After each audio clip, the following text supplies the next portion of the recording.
சீமான், விஜய், சசிகலா ராமதாஸ், வேல்முருகன், மற்றபடி சுயேட்சைகள் யாராச்சும் ஒரு 40 தொகுதியில ஸ்பாயிலரா இருப்பாங்க. கடைசி நிமிஷம் வரைக்கும் திமுக அதிமுக பொங்கல்ல கயிறு இழுக்கிற போட்டி மாதிரிதான். விஜய் அவர்கள் வந்ததுனால யார் ஓட்டு பிரியும்ங்கிறதுல ஒரு பெரிய குழப்பம் இருக்கு. கடைசி வாய்ப்பாக நமக்கு தான் போட போறாங்கனாலும் அவங்க ஒருவேளை கடைசி நேரத்துல மனசு மாறிடக்கூடாதுன்னு அந்த ஓட்டை கன்ஃபார்ம் பண்ணுவதற்காக சில இடங்களில் எல்லாம் 10,000 வரைக்கும் போதுங்கிறாங்க. பாஜகவை இன்னைக்கு ஸ்டாலின் அளவுக்கு தமிழ்நாட்டுல கடுமையா யாராவது எதிர்த்தாதான் அந்த வாக்கு பிரியறது. திமுகவினுடைய ஓட்டுகள் இந்த முறை அது 3 ஸ்ட்ராங்கா இருக்கு. அதிமுக பொறுத்த வரைக்கும் இங்க வந்து ராகுல் காந்தி வந்தாலும் மேடை ஏறலங்கிறது சிக்கல். கும்பமண்டலத்துல திமுகவுக்கான ஃபெசிலிட்டேட்டர் அது சீட்டுகளை கொண்டு போய் சேர்க்கிற இடத்துல விஜய் ஒரு ரோலை பிளே பண்றாரோ அப்படிங்கிற விஷயம் இருக்கு. விஜய் அதிகமா வாக்கு வாங்க அதிமுகவினுடைய வெற்றி வாய்ப்புங்கிறது அப்படியே சரசரன்னு சரியக்கூடியதாக இருக்கும். அதிமுக ஏன் விஜய் அதிகமா எதிர்க்கல இல்ல பாஜக எதிர்க்கலன்னா அந்த வாக்காளர்கள் தாங்கிட்டு வரணும்னு அவர் ஆசைப்படுறாரு. இவங்க ஊழல்வாதி இப்ப ஜெயலலிதான்னு சொல்லிட்டு அந்த வாக்கு எனக்கு வராம போயிடும். மும்மதமும் சம்மதமும் 3 இடத்துக்கு போனாரு. நேத்து செங்கோட்டையன் யார் எவ்வளவு கொடுத்தாலும் வாங்கிட்டு தாவேக்கா கொடுங்கன்றாரு. ஏன் வழக்கு போடல? வழக்க இப்போதைக்கு போடுற நிலைமையில இல்ல அப்படிங்கிறதுதான். அரசியல் அன்கட் நேயர்களுக்கு வணக்கம். நிகழ்ச்சியில் சிறப்பு விருந்தினராக ஊடகவியலாளர், அரசு விமர்சகர் திரு புன்னை வளவன் இணைந்திருக்கிறார். பேசலாம். வணக்கம், எப்படி இருக்கீங்க? ரொம்ப சிறப்பா போயிட்டு இருக்கு. அரசியல்வாதிகள் ஓய்வு எடுக்காத வரைக்கும் நமக்கும் ஓய்வு இல்ல. அவங்க ஓய்வு எடுத்தாலும் நம்ம பேசணும்ல. அவங்க ஓய்வு எடுக்க சொல்லி தேர்தல் ஆணையம் சொன்னாலும் நாளைக்கு ஓய்வு எடுக்க மாட்டாங்க அப்படிங்கிறது வேற செய்தி. பேசலாம் கண்டிப்பா. சரி, ஓகே. இந்த 2026 தேர்தல் காலம் இப்ப நம்ம இந்த வீடியோ வெளியில வர நேரத்துல ஆல்மோஸ்ட் யாரும் எந்த பிரச்சாரத்திலும் ஈடுபடக்கூடாது அப்படிங்கிற ஒரு விதி வந்துரும். 5 மணியோட 5:30 6ங்கிறது டெட் எண்ட். அவ்வளவுதான். வழக்கு பதியப்படும்னு ரொம்ப தீவிரமாவே இந்த முறை வந்து சோசியல் மீடியால இருந்து எதையுமே ஷேர் பண்ணக்கூடாது அப்படின்னு ஸ்ட்ரிக்ட் ஆர்டர் போட்டிருக்காங்க. ஓகே, என்னன்னா இந்த 2026 தேர்தல் களம் 4 முனை போட்டி. இது எல்லாம் தாண்டி இன்னும் சில கட்சிகள்லாம் இருக்காங்க. ராமதாஸ் ஐயா அணி, சசிகலா அம்மா அவங்களாம் இணைஞ்ச ஒரு அணி, நம்மளுக்கு வாழ்வுரிமை கட்சி ஒரு அணி அப்படின்னு நிறைய பேர் இருக்காங்க. இருந்தா கூட இந்த எலெக்ஷன் எனக்கு கொஞ்சம் டிஃப்ரெண்டா இருக்கு. உங்களுக்கு எப்படி இருக்கு? அடுத்தடுத்த விஷயங்கள் அப்புறம் பேசுவோம். முதல்ல இந்த எலெக்ஷன் எப்படி பாக்குறீங்க? இல்ல, இந்த எலெக்ஷன் அரசியல்வாதிகள், அரசியல் விமர்சகர்கள், வேட்பாளர்கள், களத்துல இருக்க கட்சிக்காரர்கள், நம்மள மாதிரி ஊடகவியலாளர்கள், செஃபாலஜிஸ்ட் புள்ளி விபர புலிகள் எல்லாருக்கும் மண்ட காய்ச்சல் கொடுக்கக்கூடிய எலெக்ஷனாக நம்ம அதை எடுத்துக்கலாம். ஏன்னா யாரு ப்ரெடிக்ட் பண்ணாலும் வாக்காளர்கள் உள்ளுக்குள்ள என்ன இருக்குங்கிறத வெளியில சொல்லாமலே அப்படி ஒரு விஷயத்த உள்ள வச்சுக்கிட்டே இருக்கிறாங்க. பல நேரங்கள்ல வாக்காளர்கள் எப்படி ஆயிட்டாங்கன்னா, கேட்க வரீங்கன்னா நீங்க யாரு, உங்களுக்கு என்ன மாதிரி பேசணும், நீங்க யாருன்னு சொன்னீங்கன்னா உங்களுக்கு என்ன மாதிரி பேசணும் அவங்க முடிவு பண்ணிக்கிறாங்க. இதை வச்சு ஒரு கணிப்பு எடுத்து தெரிவிக்கிறது அப்படிங்கிறது பல நேரங்கள்ல சரியாக அமைவதற்கு வாய்ப்பு. எனக்கு ஒரு ஷாக்கிங்கான ஒரு சம்பவம் நடந்துச்சு. என்கிட்ட ஒரு நான் இந்த கட்சிக்கு தான் ஓட்டு போடுவேன், நான் இவரோட தீவிர ஆதரவாளர், நான் தொடர்ச்சியா குடும்பமா இப்படிதான் போடுறேன்னு சொல்லிட்டு அடுத்த 2ஆவது நிமிஷத்துல வேற மைக்ல போய் வேற துண்டை போட்டுட்டு பேசிட்டு இருந்தாரு. ஒரு 20 வயசா இருக்கும்னு நினைக்கிற ஒரு தம்பிக்கு. எனக்கு ரொம்ப ஷாக்கிங்கா இருந்துச்சு. நீங்க பல நேரங்கள்ல கடை வச்சிருக்கிறவங்க எல்லாம் பார்த்தா அவங்க அங்க தொழில் நடக்கணும், யாரையும் பகச்சிக்க மாட்டாங்க. ஆனா நீங்க வாக்ஸ்பா போய் மைக்க நீட்டினீங்க அப்படின்னா ஓரளவுக்கு அப்படி சில நேரம் மேம்போக்கா பேசுவாங்க, சொல்லவே மாட்டாங்க, நல்லா உங்களுக்கு ஓட்டு போடுவோம்னு முடிச்சிருவாங்க. இது வந்து எனக்கு ரொம்ப டிஃப்ரெண்டா இருக்கா. சில நேரங்கள்ல முன்னாடி இப்ப இருக்கக்கூடிய சீனியர் ஜேர்னலிஸ்ட் ஒருத்தர், அவரு ஃபீல்ட்ல வந்த புதுசுல, நான் சொல்றது ஒரு 15 வருடங்களுக்கு முன்னாடி, இதே போல ஒரு பீட் போடுறாங்க, வேற எதுவும் ஒர்க் இல்லைன்னு அனுப்பிடுறாங்க. அவர் போய் கோயம்பேடு மார்க்கெட்ல பைட் போட்டு அவங்க பைட்டை பார்த்ததும் அது வந்து ஒரு அரசியல் கட்சி, அவங்க சார்புடைய சேனல் தெரிஞ்சு போச்சு. ஓ உங்களுக்கா ரைட்டு, என்ன பிரச்சனையை பத்தி பேசணும், எப்படி பேசணும் அப்படின்னு அவங்க முடிவு பண்ணிட்டு அன்னைக்கு தக்காளி விலையேற்றம் அப்படின்னா அன்னைக்கு அவங்க எதிர்கட்சி, சோ தக்காளி விலையை குறைக்கிறதுக்கு இந்த அரசு ஒண்ணுமே பண்ணலன்னு அவங்க பாட்டுக்கு ஒரு 20 செகண்ட் பேச ஆரம்பிச்சிட்டாங்க. இவருக்கு ஷாக்கு. நான் சொல்றது 15 வருஷத்துக்கு முன்னாடி இந்த சேனல்லாம் இப்படி பேசணும்னு ட்ரெயின் ஆன வாக்காளர்கள் இந்த மாதிரி எல்லா சர்வேஸும் நான் ஆர்வமா காத்திருக்கிறது மே 4 ரிசல்ட் என்ன வருதுங்கிறத தாண்டி இந்த சர்வே கொடுத்தவங்க எல்லாம் என்ன ஆக போறாங்க அப்படிங்கிற மாதிரி இருக்கு. நீங்க ஒரு அலை அடிக்குது. இப்ப விஜயனுடைய ஃபேன்ஸ், அவர் எல்லாம் விஜய் சாரோட ஃபேன்ஸ் எல்லாம் ஒவ்வொரு எல்லைக்கு மேல போயிட்டாங்க. அவங்க பாண்டிச்சேரியிலே அதிக வாக்குப்பதிவுக்கு எங்க அண்ணா தான் காரணம்ன்றாங்க. எஸ்ஐஆர்ல 1 கோடி பேரை நீக்கின பிறகு தமிழ்நாட்டிலயும் வாக்கு எண்ணிக்கை கூட தான் போகுது. ஒரு வேவ் அப்படிங்கறது நம்மளால ப்ரெடிக்ட் பண்ண முடியல. இந்த பெர்சன்டேஜ் ஹைப்புக்கு எஸ்ஐஆர் ஒரு பெரும் காரணம். நீங்க 100 பேர் இருந்ததுல 60 மார்க் வாங்கினதும் 80 பேர் இருக்கிற இதுக்கு 80க்கு 60 வாங்குறதுக்கு பர்சன்டேஜ் கூட தானே கூடதான். பிளஸ் வந்து இந்த எஸ்ஆர் வந்ததுக்கு அப்புறம் கண்டிப்பா நம்ம ஓட்டு போடணும், ஓட்டு விடக்கூடாதுன்ற ஒரு தாட்டும் வந்திருக்கு. அதை ரியலைஸ் பண்ண முடியும், அதையும் புரிஞ்சுக்க முடியுது. இப்ப விஜய் சாருக்கு விழக்கூடியது அந்த ஏஜ் குரூப் நம்ம விட்டுருங்க. காலங்காலமா ஒரு யங்ஸ்டர்ஸ் மாற்றம் அல்லது ஏற்கனவே இருக்க திமுக மோசமானவர்களுக்கு அந்த வாக்குக்குள்ளது வந்துட போகுது. ஆனா இந்த எலெக்ஷன் அப்படிங்கிறது எல்லாருக்குமான சேலஞ்சா கொடுக்கக்கூடியது. என்னங்கிறத அவங்க முடிவு பண்றாங்க. நீங்க வீட்டுல இருக்கிறவங்க எல்லாம் மண்டை கழுவ ட்ரை பண்ணாலும் அந்த இளைஞர்கள் வீட்டுல இருக்க மூத்தவங்களை, குறிப்பா தாத்தா பாட்டிகளை கன்வின்ஸ் பண்ற வேலையை பாக்குறாங்க. ஸ்கூல் பிள்ளைங்க எல்லாம் தெரிஞ்சோ தெரியாமலோ தாவை கேம்பெயின் பண்றக்கூடிய அளவுக்கு போயிட்டு இருக்கு. அவங்களது பெரும்பாலும் காசிப்பாவே ஓடிக்கிட்டு இருக்கு. இன்னொரு விஷயத்த நீங்க மறந்துட்டீங்க, சீமான் சார் இன்ஃப்ளூயன்சர்ஸ், இன்ஸ்டா இன்ஃப்ளூயன்சர்ஸோட ரோலும் இந்த எலெக்ஷன்ல இருக்கு. எனக்கு என்னமோ நம்ம வேட்பாளர்கள் இவ்வளவு ஆர்வமா இருக்கிறது எனக்கு ரொம்ப. ஆனா இந்த எலெக்ஷன்ல எனக்கு தெரிய வேட்பாளர்கள்ல நின்னவங்கள்ல ஜெயிக்கிறவங்க தான் செட்டில் ஆவாங்கன்னு நீங்க சொல்லலாம். செட்டில் ஆவாங்கிற வார்த்தை பேசுறது நமக்கு கூச்சமா இருந்தாலும் அவங்க கூச்சப்படுறது இல்லைன்னு நீங்க. அதை விட அதிகமா செட்டில் ஆக போறது இன்ஃப்ளூயன்சர்ஸும் ஸ்ட்ராட்டஜிஸ்ட். அவங்கள விடவும் அதிகமாக சர்வே எடுத்த டீம். ஏன்னா முன்னாடிலாம் கட்சிக்கு சர்வே எடுத்தது போய் இப்ப தொகுதி சர்வே. எனக்கு இப்ப ஆனா இன்னும் ஒரு 15 வருஷமா சென்னையில இருக்கேன். ஒருத்தரும் வந்து யாருக்கு ஓட்டு போடுவீங்கன்னு என்கிட்ட சர்வே கேட்டது இல்ல. யாருகிட்டதான் கேட்டு நீங்க இந்த லிஸ்ட் இந்த ஏரியால தான் சுத்திக்கிட்டு இருக்கோம், இங்க இருக்கோம். நம்ம யாரை நீங்க பார்த்தாலும் இல்லைன்னா இது எங்க இருந்து வருதுங்கிற கேள்வியும் இருக்கு. சோ இந்த வாய்ப்புகள் பலரும் முடிஞ்ச வரைக்கும் லாபம்னு எல்லா பக்கமும் எல்லாரும் சர்வே. இண்டிவிஜுவல் வேட்பாளருக்கு நான் சர்வே எடுத்து தரேன்னு உங்களுக்கு ஒவ்வொரு வாரமும் நான் அப்டேட் கொடுக்குறேன்னு எல்லாம் எக்கச்சக்கமான பேக்கேஜ். அவரை ஒரு பேட்டி எடுத்து நான் உங்களுக்கு யூடியூப்ல ப்ரமோட் பண்றேன், அதுக்கு இதெல்லாம் பண்ணிட்டு இருக்கிறாங்க. இந்த ஐடியா எல்லாம் நமக்கு வராம போச்சுன்னு ஒருவேளை நம்ம வருத்தப்படுறதா, புடைக்க தெரியாம போயிட்டோமேங்கிறத மாதிரியான விஷயம் தான். வேட்பாளர்கள் எல்லாருமே உள்ளபடியே ஓட்டை கடைசி சுற்று எண்ணி முடிக்கிற வரைக்கும் அடி வயிற்றில் நெருப்பு கட்டிட்டு இருக்காங்கிறது தான். ஒரு ஓட்டும் மிஸ் ஆக கூடாதுன்னு தீவிரமா இருக்காங்க. எஸ்ஐஆர்ல போனது போக மீதி இருக்கிறது எவ்வளவு, அதுல சிந்தாம சத்தராம எப்படி எடுக்கிறதுன்னு கடந்த 2 நாட்களாக தமிழ்நாடு வாக்காளர்களை குளிக்க வைத்துக் கொண்டிருக்கிறார்கள். பெரிய அளவுக்கான மழையில அது வராதவங்க வருத்தப்பட்டா அதுக்கு நம்ம ஒண்ணும். வானிலை மையம் இன்னும் 4 நாட்கள் மழை இருக்குன்னு சொல்றாங்க, மழையை காணோம். நீங்க வேற ஏதோ மழை சொல்றீங்களே. ஏன்னா இப்ப என்னன்னா விஜய் அவர்கள் வந்ததுனால யார் ஓட்டு பிரியும்ங்கிறதுல ஒரு பெரிய குழப்பம் இருக்கு. அப்ப இது போக டிஎம்கே நாட்டுல டைட்டா இருக்கிற இடம் எல்லாம் எது சதரும் எப்படி சதரும்னே தெரியாததுனால கடைசி வாய்ப்பாக நமக்கு விழறவங்களா இருந்தா நமக்கு தான் போட போறாங்கனாலும் அவங்க ஒருவேளை கடைசி நேரத்துல மனசு மாறிடக்கூடாதுன்னு அந்த ஓட்டை கன்ஃபார்ம் பண்ணுவதற்காக சில இடங்களில் எல்லாம் 10,000 வரைக்கும் போதுங்கிறாங்க. நமக்கு ஆக்சுவலா சார் நீங்க மீடியால தானே சார் இருக்கீங்க, எப்ப சார் நம்ம ஏரியாவுக்கு டிஸ்ட்ரிபியூஷன் கேட்கக்கூடிய அளவுக்கு மக்களும் அதுக்கு தயாராயிட்டாங்கிற ஒரு ஃபேக்டர் இருக்கு.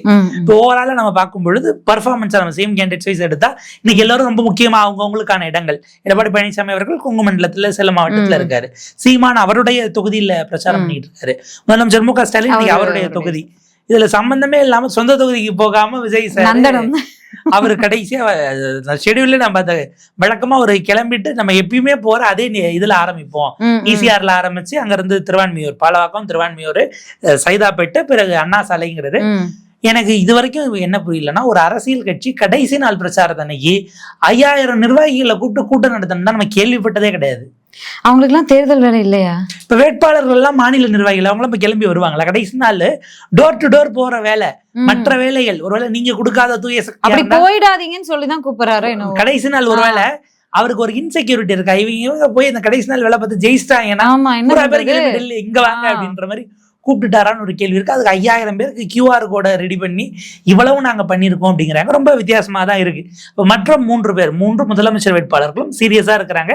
கடைசி நிமிடம் வரைக்கும் கூட நம்ம அந்த ரிஸ்க் எடுத்துடக்கூடாது, உழைப்போம் பேசுவோம் அப்படின்னுட்டு தொண்டை தண்ணி எல்லாம் வரைக்கும் உழைப்போம், அதுக்கப்புறம் மக்கள் தீர்ப்பு அதுக்கு மேல அப்படிங்கிறது. அதனால நம்ம சைட்ல நம்ம செய்யாம விட்டதா போயிடக்கூடாது அப்படிங்கிற அந்த கவனம், அந்த ஒரு டெடிகேஷன் இருக்கு. ஒரு நாளைக்கு 8-9 தொகுதிகள்ல எல்லாம் பிரச்சாரம் போறாங்க. முதலமைச்சரும் சரி, எதிர்க்கட்சி தலைவரும் சரி. அவங்க வயசு இவருக்கு 75, அவருக்கு 73 நினைக்கிறேன். அப்ப 70 வயதை கடந்த அவங்க 2 பேரும் போறாங்க. 90 வயசுல ஆசிரியர் கி வீரமணி போறாரு. 80ல ராமதாஸ் அவர்கள், அவருக்கு நல்ல உடல் நலிவுற்று இருந்தாலும் அவர் போறாரு. திரும்ப 70 கடந்த சசிகலாமா போறாங்க. அப்ப இவங்க எல்லாம் போகும்பொழுது உங்களுக்கு என்ன அப்படிங்கிற கேள்வி இருக்கு. இருக்கிறதுல யங்கஸ்ட், ஆனா அதிக அட்டெண்டன்ஸ் குறைவா இருக்கிற, அதிக நாள் மட்டம் போட்ட ஒரு பிள்ளையாக, ஒரு கேண்டிடேட்டாக அவர் இருக்கிறார். தலைவர், கட்சி தலைவர். இல்ல அவர் இன்னும் கட்சி தலைவர் ஆயிட்டாராங்கிற சந்தேகம் எனக்கு இன்னமும் இருக்கு. அரசியல் தலைவரா அவரை நான் இப்போதைக்கு வரைக்கும் ஏத்துக்கிற நிலைமைக்கு இல்ல. கட்சி தலைவராகவே அவர் இன்னும் மாறவில்லைங்கிறது என்னுடைய விமர்சனம். ஓகே, மண்டல வாரியாக பல கருத்து கணிப்புகளை நம்மளும் பார்த்தோம். எனக்கு தெரிஞ்சு இது வரைக்கும் ஒரு 10 கருத்து, அதாவது கொஞ்சம் நம்பத்தகுந்த நிறுவனங்களை சேர்ந்த கருத்து கணிப்பு நம்பலாமா வேணாமாங்கிறது மக்கள் கையில விட்டுருவோம். அந்த நிறுவனங்கள் சார்பாக வந்ததுல எனக்கு தெரிஞ்சு ஒரு ஆல்மோஸ்ட் 10 கிட்ட வந்துருச்சு. வந்ததுல எல்லாமே ஆளும் கட்சி திமுக மீண்டும் ஆட்சி அமைக்க வாய்ப்பு இருக்கு. ஒரு 30-40 தொகுதி கேப் டிஃபரன்ஸ்ல 2வது இடம் அதிமுக, 3வது தாவேக அப்படின்லாம் வந்திருக்கு. உங்களோட பார்வை இந்த கருத்து கணிப்புகளை பொறுத்த வரைக்கும்? பல கருத்து கணிப்புகள், பல பிரஸ் மீட்டுகளை நம்ம போய் கவர் பண்ணிருக்கோம். இல்ல நம்ம சங்கங்கள்லயே பாத்திருக்கோம். அவங்க எல்லாம் யாரு என்ன பின்புலம்லாம் நமக்கு தெரிஞ்சதான். புதுசா வந்திருக்காங்க இந்த முறை அப்படிங்கிறதுலாம் நம்ப தகுந்த சில நிறுவனங்களுடைய கருத்து கணிப்புகளை நீங்க எப்படி பாருங்க? இப்ப ரிலையபிள் சோர்சஸை கூட சமீப காலமாக அது இந்தியா முழுக்க நடந்த நாடாளுமன்ற தேர்தல் ஆகட்டும், அதுக்கு நடந்த சட்டமன்ற தேர்தல்கள் பல மாநிலங்கள் ஆகட்டும், அவங்க ஏதோ ஒண்ணு மிஸ் பண்ணிட்டு இருக்கிறாங்க. அந்த இடம் இந்திய சமூகம், இந்த மக்கள்ல இருக்கக்கூடிய பன்மைத்தன்மை இருக்குல்ல. நீங்க வெறுமனே போயிட்டு அர்பன் பாக்கெட்ல மட்டும் எடுத்துட்டு தமிழ்நாட்டுக்கான சாம்பிள் நீங்க ஆப்டிமைஸ் பண்றீங்களா? அதை தாண்டி இந்த எக்ஸிட் போல்ஸ் எல்லாம் நீங்க ஒரு நாள் நம்ப முடியாது. காலைல 10 மணிக்கு ஓட்டு போட்டு வெளில வரவங்க கேட்டு சாயங்காலம் 6 மணிக்கு நீங்க போடுற அளவுக்கு தான் கருத்து கணிப்பு அவ்வளவு ஈஸியானதான் முதல்ல ஒரு கேள்வி இருக்கு. பெரும்பாலும் சொல்லக்கூடியது இதுல நம்ம ஓப்பனா நம்ம பார்க்கக்கூடியது திமுகவுக்கு ஒரு எட்ஜ் இருக்கு. எப்படி பார்த்தாலும் அவங்க திமுகவுக்கு எதிரான வாக்கு ஜாஸ்தியா இருக்குன்னே வச்சுப்போம். திமுகவுக்கு 35, 65%. யாரோ ஒரு ஆள் 36% இவங்களோட 1% கூட வாங்கினா அவங்க ஆட்சி அமைக்க போறாங்க. அது போகாத மாதிரி பல முனைகள்ல சிதறதுனால திமுக வருங்கிறது ஒரு எளிமையா நம்ம புரிஞ்சுக்கூடிய உதாரணமா இருக்கு. அதுக்கான சாத்தியக்கூறுகளும் இருக்கு. ஏன்னா இப்ப டிஎம்கேக்கு 3 விதமான வாக்குகள் ஒவ்வொரு கட்சிக்குமாக இருக்கும். இந்த 3 விதமான வாக்குகள் எடுத்தா திமுக ஒன்று அவங்க பேசக்கூடிய கொள்கைகளுக்காக, அது மாநில உரிமையா இருக்கலாம், மொழி உரிமையா இருக்கலாம், சமூக நீதியா இருக்கலாம், இப்படியானது. 2வது அந்த தலைவருக்கான வாக்கு. நீங்க கலைஞர் கருணாநிதி அவர்களுக்கு இருந்த வாக்கை விட அவருக்கு ஒரு எதிர்ப்பு வாக்கு நிறைய இருக்கும். சொல்ல போனா அவரை கொண்டு போய் ஒரு நிலையில நிப்பாட்டிட்டு அவருக்கு எதிரான பிரச்சாரங்களை தொடர்ந்து செய்து கொண்டிருப்பார்கள். எனக்கு அவங்க திமுகங்கிற கட்சியை பத்தி தெரியாது, அவர் கருணாநிதி இருந்தா நான் போட மாட்டேன் அப்படிங்கிற இடத்துக்கான வாக்கு. பட் ஸ்டாலின்ங்கிற ஒரு பர்சனாலிட்டிக்கு அந்த அளவுக்கு எதிர்ப்பு வாக்குகள் இல்லையோ, அக்செப்டன்ஸும் கூட ரொம்ப ஜாஸ்தியா இருக்கு கம்பேரிட்டிவ்லிங்கிற ஒரு பார்வை இருக்கு. தேசிய தலைவர்கள் பலரும் மதிச்சு வந்துட்டு போகக்கூடிய இடத்துல அவருடைய சேஜர் பேருக்கு இங்கேயுமே கூட அதிமுக ட்ரெடிஷனலா சொல்லப்பட்ட பெண்கள் வாக்குகள் அப்படிங்கறதுல தொடங்கி இளைஞர்கள் வாக்குகள் நலத்திட்டங்களின் மூலமா செஞ்சதன் மூலம் இருக்காங்க, கவர் பண்ணிருக்காங்க, ஒரு ப்ரொபோசலை கொடுத்திருக்காங்க. அது ஒரு பக்கம் இருக்கு. 3வது ஒரு கட்சி யாரோ ஒருவரை எதிர்த்து ஒரு வாக்கு வாங்கும். பாஜகவை இன்னைக்கு ஸ்டாலின் அளவுக்கு தமிழ்நாட்டுல கடுமையா யாராவது எதிர்த்தாதான் அந்த வாக்கு பிரியறது. சோ திமுகவினுடைய ஓட்டுகள் இந்த முறை அது 3ம் ஸ்ட்ராங்கா இருக்கு. அதிமுக பொறுத்த வரைக்கும் இங்க ராகுல் காந்தி வந்தாலும் மேடை ஏறலங்கிறது சிக்கல். அதிமுக பாஜக நிறைய பேர் வந்துட்டு இருக்கிறதுனால ஒரு சிக்கல் அப்படிங்கிற மாதிரியான விஷயம் இருக்கு. தலைவர்கள் அதிகமா வர வர வர இவருக்கு வாக்குகள் அப்படியே இறங்கிட்டே சம்பந்தம் இல்லாம திமுக ஏறத்தாழ T20 நான் அந்த உதாரணத்தை சொல்றேன். லாஸ்ட் 3 ஓவர்ல பாலே இல்லாம வெறும் காத்துலயே பேட் அவ்வளவு வேகமா சுத்துறவங்க அவங்க கிட்ட போய் ஒரு ஸ்லோவர் ஃபுல் டாஸா நீங்க டீலிமிட்டேஷன் போட்டீங்க, ஸ்டேடியத்தை விட்டு தூக்கி வெளில அடிச்சிட்டாங்க. இப்ப இதை டிஃபெண்ட் பண்ணவும் முடியாது. எடப்பாடி பழனிசாமி அவர்கள்ட்ட FCRA சட்டத்தை பேசுறாங்க, கேள்வி எழுப்புறாங்க. அது மத்திய அரசோட கொள்கை முடிவுன்னு இன்னைக்கு அவர் டைம்ஸ் ஆஃப் இந்தியால பேட்டி கொடுக்குறாரு. இப்ப இதெல்லாம் சிறுபான்மை வாக்குகள் ஒருவேளை பிஜேபி இருந்தாலும் இவரை கொஞ்சம் நம்பலாமான்னு யோசிக்கிறவங்கள, திமுக மேல அதிருப்தியில இருக்கிறவங்கள அவங்களை நோக்கி நகரவிடாம செய்யறதுக்கான வேலையா இல்ல? அதை தாண்டி அவரு கூட்டணி தர்மத்தால நாங்க சிஏக்கு ஆதரவு தெரிவிச்சோம்லாம் முன்னாடி சொல்லியிருக்காரு. அப்போ அந்த தலைவர் மீதான நம்பிக்கை, இவர் நமக்காக நிப்பாருன்ற நம்பிக்கை அங்கேயே முடிஞ்சு வச்சுல. சொல்லிட்டு மீண்டும் அவங்களுடைய கூட்டணி போயிருக்காரு அப்படின்னா அப்புறம் அவர் எல்லாத்துக்கும் ஆமஞ்சாமி தானே போடணும். அந்த யோசிப்பாங்களான்னு கேக்குறேன். அதாவது ஒரு டாக்டிக்கலான ஓட்டிங். பாஜக வேண்டான்னு முடிவு பண்றவங்க யாருக்கு போட்டா அவங்க வராம போவாங்கிற இடத்துல போகும். என்ன விஜய் மட்டும்தான் கிராஸ் செக்ஷன் அக்ராஸ், நீங்க ஜாதி மத மொழி இன எல்லா பாலினங்களையும் வேறுபாடுகளையும் கலைந்து அந்த யங்ஸ்டர்ஸ்க்குள்ள ஒரு அப்பீல்ங்கிறது விஜய்க்கு இருக்கு. ஆனா நமக்கு என்ன கேள்வினா, விஜய்க்கு கூடுற கூட்டம் எல்லாம் ஓட்டாம நம்ம கேட்கல, கூட்டின கூட்டத்துல இருக்க அத்தனை பேர் ஓட்டு போட்டாலும் அது ஜெயிக்க போதுமாங்கிற கேள்வி வைங்க. ஏன்னா அவங்க சிம்பிளா நீங்க அவர் திருநெல்வேலிக்கு போனார்னா 4 மாவட்டத்துல இருந்து வந்திருப்பாங்க, கன்னியாகுமரிக்கு கேரளால இருந்து வந்திருப்பான், ஆனா இங்க ஓட்டு இருக்காது. நீங்க அந்த கூட்டத்தை பாட்டிட்டு அது என்ன அந்த 6 தொகுதிக்கானதான்ங்கிற கேள்வி இருக்கு இல்லையா? அதனால பல நேரங்கள்ல விஜய்க்கு மிகை மதிப்பீடுங்கிறத மீடியா ஹைப் பண்றாங்கன்னா மீடியாவுக்கு அது டிஆர்பி. அதை நீங்க நம்பினீங்கன்னா நீங்க அரசியல்வாதியா இருக்கிறதுக்கான அடிப்படை தகுதியே இழந்துறீங்களோன்ற விஷயம் இருக்கு. திமுகலையுமே கூட ஆக்சுவலா இவ்வளவு சர்வேக்கள் வந்த பிறகு என்ன சொல்றாங்க, பலருக்கும் நம்ம ஜெயிக்க போறோம் இல்ல, எதுக்கு செலவு பண்ணணுங்கிற உணர்வு விட்டதாக சில செய்திகளும் ஓடிக்கிட்டு இருக்கு. லத்தார்ஜிக்கா எல்லாரும் இல்ல, சிலர் பாத்தீங்கன்னா ஏன்னா இந்த 5 ஆண்டுகள்ல கட்சிக்காரர்களை ஸ்டாலின் அவர்கள் ஓரளவுக்கு மகிழ்ச்சியா வச்சிருந்தாரான்னு ஒரு கேள்வி இருக்கு. அப்ப இந்த நேரத்துல உங்களுக்கு அக்ராஸ் வாக்காளர்களுக்கு கொடுக்கறதுக்கு டிரான்ஸ்பர் பண்ணப்பட்ட சில விஷயங்கள் அதுலயே கூட செலவு பண்ணாமலே தான் நம்ம ஜெயிப்போம்னா இவ்வளவு கருத்து கணிப்பு இருக்கே, நம்ம எப்படியும் ஜெயிக்க போறோங்கிற சில உணர்வுகள். மேபி ஆட்சி வரலாம், நீங்க ஜெயிப்பீங்களா அந்த இடத்துல எம்எல்ஏவா இருக்கக்கூடியவர்கள் இப்படி ஒரு ரிஸ்க் எடுக்கிறாங்க. கருத்து கணிப்பு பல நேரங்கள்ல வேண்டப்பட்டவங்களே கூட வச்சு நீங்க ரிலீஸ் பண்ணிக்கலாம். அது அப்படி தலைவர்களுக்கு என்னன்னா நம்ம கூட்டம் தான் தெரியும், ஆனாலும் அந்த கூட்டத்தை பார்த்து அவங்கள மீறி ஒரு உணர்வு வரும்ல, நம்ம ஜெயிச்சிட்டோம்னு. அந்த மாதிரியான ஒரு மிகை மதிப்பீடுக்குள்ள போய் லாக் ஆயிட்டாங்க. கடைசி ஒரு வாரம் எடப்பாடி பழனிசாமியினுடைய கேம்பெயின் அக்ரெசிவா இருந்திருக்கு. அவங்க கட்சிக்காரங்களால அது கவனம் ஈர்க்கப்பட்டதா இருக்கு. என்ன வைரல் ஆச்சுன்னா தனிப்பட்ட விமர்சனங்கள் வைரல் ஆச்சே தவிர அதை தாண்டி அவர் பேசினது கட்சிக்காரன் ஏதோ ஒரு வகையில ஒரு எனர்ஜி கிடைச்சிருக்கு. என்ன அவனுக்கு என்னன்னா நம்ம எப்படி பார்த்தாலும் நம்ம ஒரு எலெக்ஷன் தான் தோப்போம், 2வது எலெக்ஷன் ஜெயிச்சிருவோம் அப்படிங்கிற எண்ணத்துல அவங்க வேலை பார்த்துட்டு இருக்காங்க. சீமான் அவர்கள் அவர் மட்டும்தான், அவர் அடுத்தடுத்து தம்பி தங்கைகள் கட்டமைப்பு கிடையாது தமிழ்நாடு முழுக்க அப்படிங்கிறது இருக்கிற இடத்துல வேலை பார்க்குறாங்க. நம்ம மண்டல வாரியா எடுத்தோம்னா அதிமுக பாஜகவினுடைய ஸ்ட்ராங் ஹோல்டா இருக்க கொங்கு மண்டலம் இப்ப இந்த எலெக்ஷன்ல ஒண்ணு முடிவு பண்ணிக்கலாம். பெரும்பாலும் எந்த மண்டலமுமே கடந்த முறை மாதிரி ஸ்வீப் அப்படின்னு ஒரு அணிக்கு போவதற்கான வாய்ப்புகள் குறைவு அப்படிங்கிறது. என்ன கேட்டா 100% ஒரு கட்சிக்கு ஒரு மாவட்டத்துல ஜெயிக்கிறதுங்கிறதே ஜனநாயகத்துக்கு அது சரியாங்கிற கேள்வி இருக்கு. கடந்த முறை எப்படி சென்னை, திருவள்ளூர், காஞ்சிபுரம் 16 இவங்க ஸ்வீப் பண்றாங்க. சேலத்துல அந்த 1 தவிர எடப்பாடி பழனிசாமி ஸ்வீப் பண்றாரு. கொங்கு மண்டலம் கம்ப்ளீட்டா 10 கோவையில் உங்களுக்கு அப்படிங்கறதெல்லாம் இருந்தது. இந்த மாதிரியான விஷயங்கள் இந்த முறை இருக்க வாய்ப்புகள் குறைவு. வட தமிழ்நாட்டை பொறுத்த வரைக்கும் அங்க ஓரளவுக்கு அது போச்சு. நம்ம அன்புமணி ராமதாஸ் சேர்ந்து இருந்ததுனால ஒரு இன்ஃபேக்ட் போச்சு. இந்த முறை அன்புமணி ராமதாஸ் என்டிஏல இருந்தா கூட அவங்க குடும்பம் ஒன்னா இல்லங்கிற விஷயம் இருக்குல்ல. தொடர்ந்து ஒரு வீடியோ ஓட்டு போடாதீங்க, தோற்கடிங்க, டெட் எண்ட், இதுக்கு மேல ஒரு மனுஷன் எதுவுமே சொல்ல முடியாது. அந்த கூட்டணியில அவருடைய அதிகபட்ச இலக்கு அப்படிங்கிறது நம்ம நிப்பாட்டினதுல 4 பேர் எம்எல்ஏவா போகணுமா அல்லது சௌமியா அன்புமணி ஜெயிக்க கூடாதாங்கிற கேள்வியே இருக்கு. இப்ப இதெல்லாம் நீங்க பொதுவெளிக்கு கொண்டு வர இது ஒரு அரசியல் உரையாடல இருக்கணுமா? அது விஜய் அவர்களுடைய தனிப்பட்ட விஷயமானாலும் சரி, அதை அவர் டீல் பண்ண விதத்துல நமக்கு விமர்சனம் இருக்கு. அதை வராம இருப்பதற்கு ஏன் நீங்க முயற்சி பண்ணலன்னு நம்ம கேட்க வேண்டிய கேள்வி வைக்க வேண்டியிருக்கு. மக்கள் இதை வச்சு வாக்களிக்க கூடாதுங்க. நீங்க இதை ஒரு பிரச்சாரமா இது மக்கள் பிரச்சனையாங்கிற இடத்துல நிப்பாட்டி யோசிக்க வேண்டிய தவிர இருக்கு. கொங்கு மண்டலத்தை பொறுத்த வரைக்கும் திமுக இந்த முறை இதுல என்னன்னா கொங்கு மண்டலத்துல திமுகவுக்கான ஃபெசிலிட்டேட்டர் அது சீட்டுகளை கொண்டு போய் சேர்க்கிற இடத்துல விஜய் ஒரு ரோலை பிளே பண்றாரோ அப்படிங்கிற விஷயம் இருக்கு. ஏன்னா நீங்க கொங்கு மண்டலம் அதிமுக பாஜகவுக்கான கோட்டைன்னா ஆன்டி டிஎம்கே ஓட்டுங்கிறதா அடிப்படையில விஜய் அதிகமா வாக்கு வாங்க அதிமுகவினுடைய வெற்றி வாய்ப்புங்கிறது அப்படியே சரசரன்னு சரியக்கூடியதாக இருக்கும். திருப்பூர் அந்த கூட்டத்தை பார்த்து ஆக்சுவலா அவரே பயந்தாரு. நீங்க அதை தாண்டி வராதிங்க அப்படின்னுட்டு ஒரு 2 நிமிடம் அவருக்கு ஒரு பதற்றம் வந்தது. இவ்வளவு கூட்டம் இவ்வளவு கிரௌடு இருக்கு, ஏதோ ஒரு ஆயிட போகுது அப்படிங்கிற அந்த உணர்வு இருக்கு இல்லையா? அது அங்க கிரவுண்ட்ல அதிமுக பாஜகவினரே இவ்வளவு கூட்டம் இங்க கூடுதா அப்படிங்கிற அந்த ஒரு எண்ணத்தை ஏற்படுத்தினதுனாலதான் கொங்கு மண்டலத்துல இந்த மாதிரி எக்கச்சக்கமா, அதுவும் செந்தில் பாலாஜி அவர்கள் அந்த பக்கம் நிக்கிறாரு, இந்த பக்கம் எஸ்பி வேலுமணி அப்படின்னும் போது அந்த ஏறத்தாழ நம்ம சிஎஸ்கே மும்பை மேட்ச் மாதிரி தான் கிளாஷ் ஆஃப் தி டைட்டன்ஸாக இறங்கி இருக்கிறாங்க. வாக்காளர்கள் சந்தோஷமா இருக்காங்க. சில இடங்கள்ல வாக்காளர்கள் பணம் அதிகமா கொடுக்குறாங்கன்னு தேர்தல் ஆணையம் தேர்தலை நிப்பாட்டினா கூட பரவாயில்ல, இடைத்தேர்தல் இருந்ததுன்னா இதை விட அதிகமா கிடைக்கும்னு வாக்காளர்களே சந்தோஷப்படக்கூடிய இடத்துக்கும் கொங்கு மண்டலத்துல ஆறா ஓடிக்கிட்டு இருக்குங்கிறது தான் அங்க இருக்கக்கூடியவர்கள் சொல்லக்கூடிய செய்தியா இருக்கு. இந்த மாதிரி 10க்கு 10ங்கிறது வாய்ப்பு இல்லை அப்படிங்கிறது. மதுரை போல போன அவரு கரூர்ல இருந்து கோயம்புத்தூர் போயிருக்காரு, கோவை தெற்குக்கு போயிருக்காரு, செயல் வீரர். கரூர் எங்களுக்கு வந்துருச்சு, கரூர் வெற்றி உறுதி, அதனால நான் வந்து செந்தில் பாலாஜி அங்க அனுப்பி வச்சிருக்கேன், அவர் வெற்றியோட வருவாருன்னு முதலமைச்சர் பேசுறாரு, திமுக தலைவர் பேசுறாரு.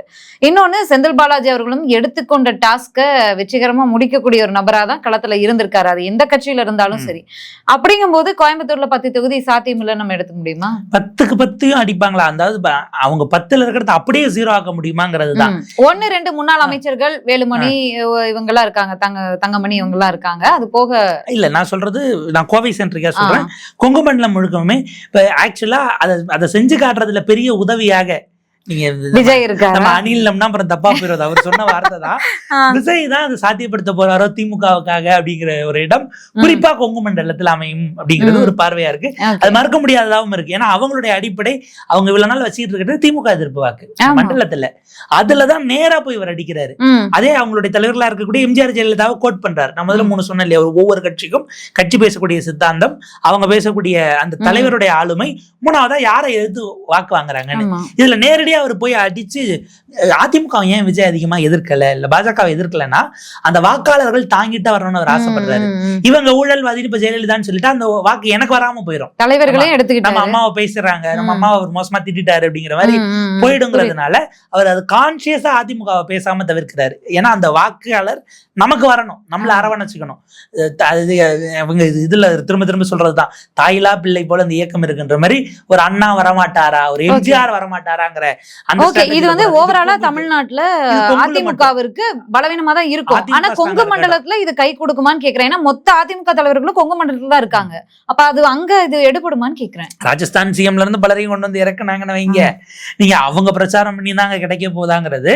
அதை தாண்டி அந்த இடம்ங்கிறது இப்ப டிஎம்கேக்கு என்னது, அவங்கள விட அதாவது ஃபர்ஸ்ட் பாஸ் போல் சிஸ்டத்துல யார் முதல்ல இருக்கிறதுல அதிக வாக்கு வாங்குறவங்க ஜெயிப்பாங்க.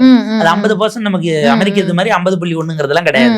அப்ப டிஎம்கே இருக்கிற 35 சாலிடா வாங்கினா இவங்க வாங்குற 40ல இருந்து ஒரு 10 விஜய் உருவனாருன்னா முடிஞ்சு போச்சு, டிஎம்கே ஈஸியா போயிடும்.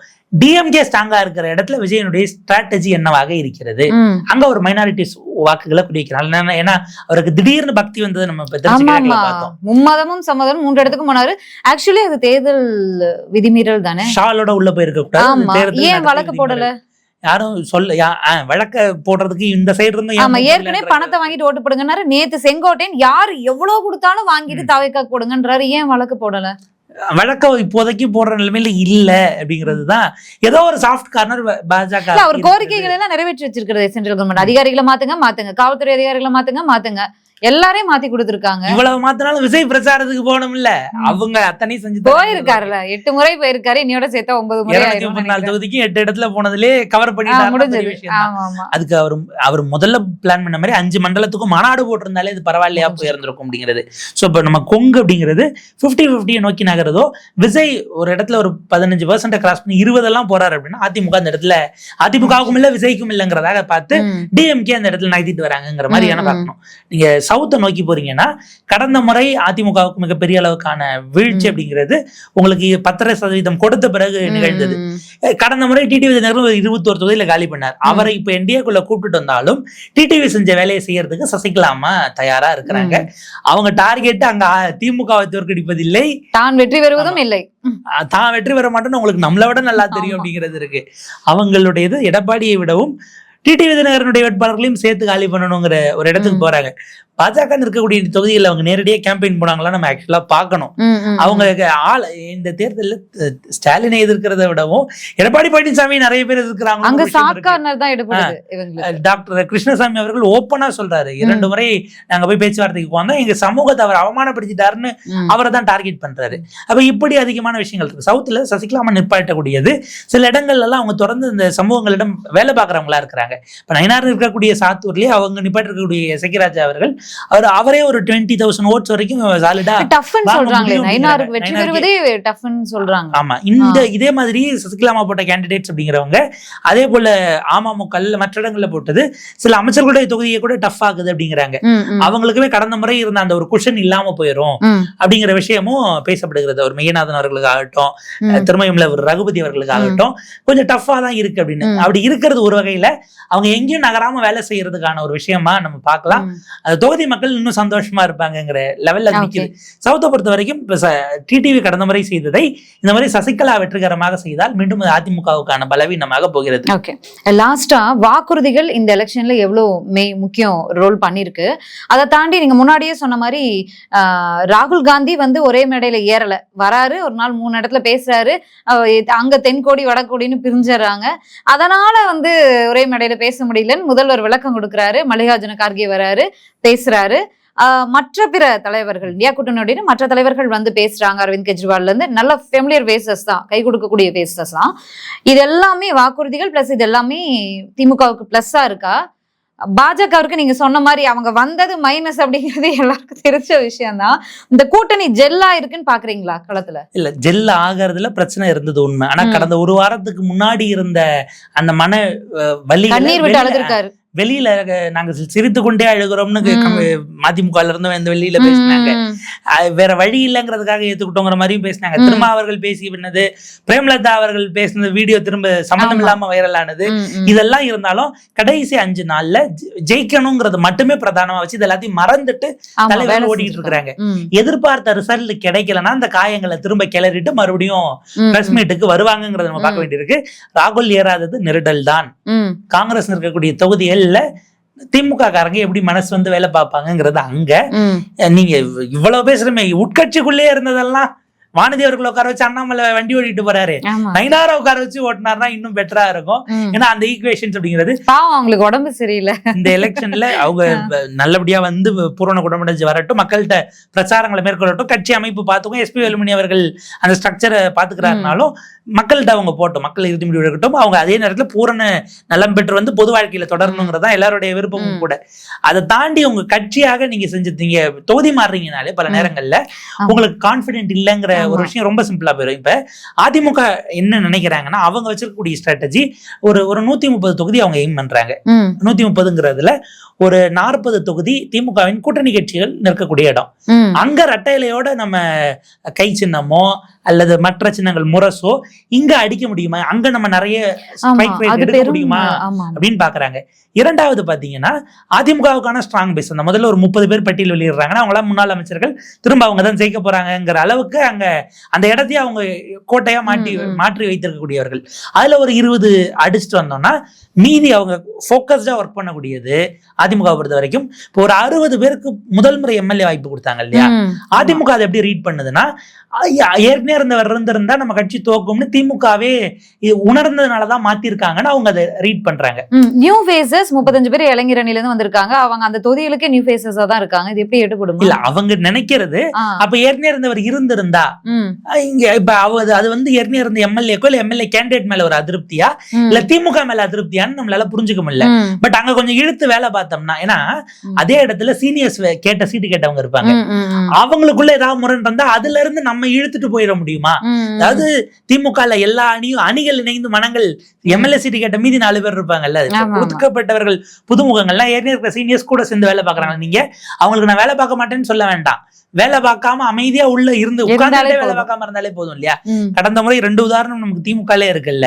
மொடக்குறிச்சியில அவங்க சுப்புலட்சுமி ஜெகதீசன் வெற்றி வாய்ப்பு பறி கொடுத்ததும், உங்களுக்கு ஆலங்குளத்துல பூங்கோதை ஆலடி அருணா அவர்கள் மனோஜ் பாண்டியன் வெற்றி வாய்ப்பு பறி கொடுத்ததற்கும் குற்றச்சாட்டுகள் சொல்லப்பட்டது உள்ள இருந்த கட்சிக்காரர்களுடைய ஜெல்ல சிங்க் ஆகாம போனதுங்கிறது தான் சொல்லப்பட்டது. அதுல ஒருவர் அரசியலை விட்டு விலகி விட்டார், இன்னொருவர் அப்படி அவங்களோட சீரியஸ் ஃபுல் டைம் பாலிடிக்ஸ்ல இருக்க மாதிரி இல்ல, யாருக்கிட்ட அவங்க தோத்தாங்களோ அவர் திமுக சேர்ந்து சீட்டு வாங்கிட்டாருங்கிற இடமெல்லாம் இருக்கு. இந்த மாதிரியான உள்ளடி வேலைகளை சமாதானப்படுத்தினார்களாங்கிறது இருக்கு.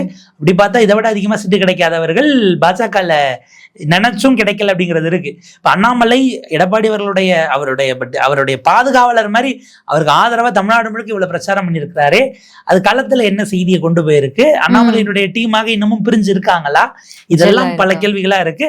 பாஜக தரப்புல பலரும் ஆர்வமா இருக்கிறது எல்முருகன் எப்படியாவது இந்த எலெக்ஷன்ல ஜெயிச்சிடணும், குறிப்பா அண்ணாமலை ஆர்மி சைட்ல. ஏன்னா அவர் ஜெயிச்சுட்டாருன்னா மத்திய அமைச்சர் பதவி எம்டி ஆகும், தமிழ்நாட்டுல ஒருத்தருக்கு கொடுப்பாங்க, தீவிரமா பிரச்சாரம் பண்றாரோ அதனாலதான் ஜெயிச்சு அவர் யோசிக்கிறார் நம்ம ஜெயிச்சிட்டோம்னா மத்திய டெல்லியில இருந்து எல்லாம் போயிடும், கொண்டு வந்து இங்க அவினாசியில விட்டுருவாங்க, சட்டமன்றம் கமலாலயம் அவினாசி இப்போ எம்எல்ஏ வீடு இப்படியோட முடிஞ்சிடும் அப்படின்னு அவருமே கொஞ்சம் அதுக்காக வேலை செய்யாம இருக்க முடியாது.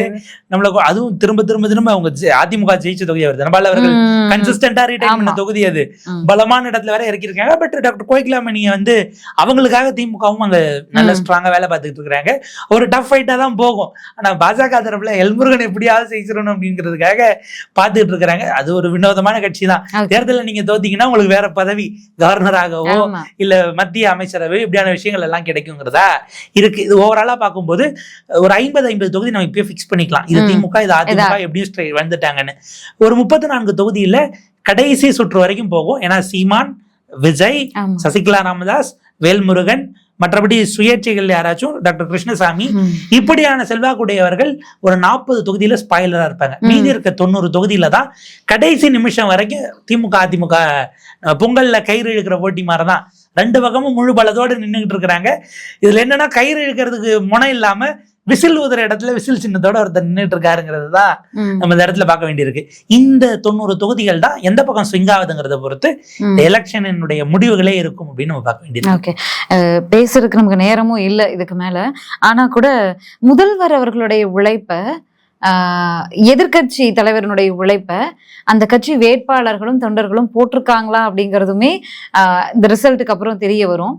அமைதியா இருந்த இந்த தமிழக தேர்தல் களம், தமிழகம் அப்படிங்கிற அந்த குட்டையில கல் எடுத்து போட்டது யார் அப்படிங்கிறத தமிழக மக்கள் புரிஞ்சுக்கிட்டாங்களா அப்படிங்கிறதும் இந்த தேர்தல் ரிசல்ட்டுக்கு பிறகு தெரிய வரும். இதுக்கு மேல நம்ம பேச முடியாது அப்படிங்கறதுனால இதோட முடிச்சுக்கலாம். தேர்தல் முடிஞ்ச பிறகு மீண்டும் பேசலாம். கண்டிப்பா நன்றி நிறைய நன்றி.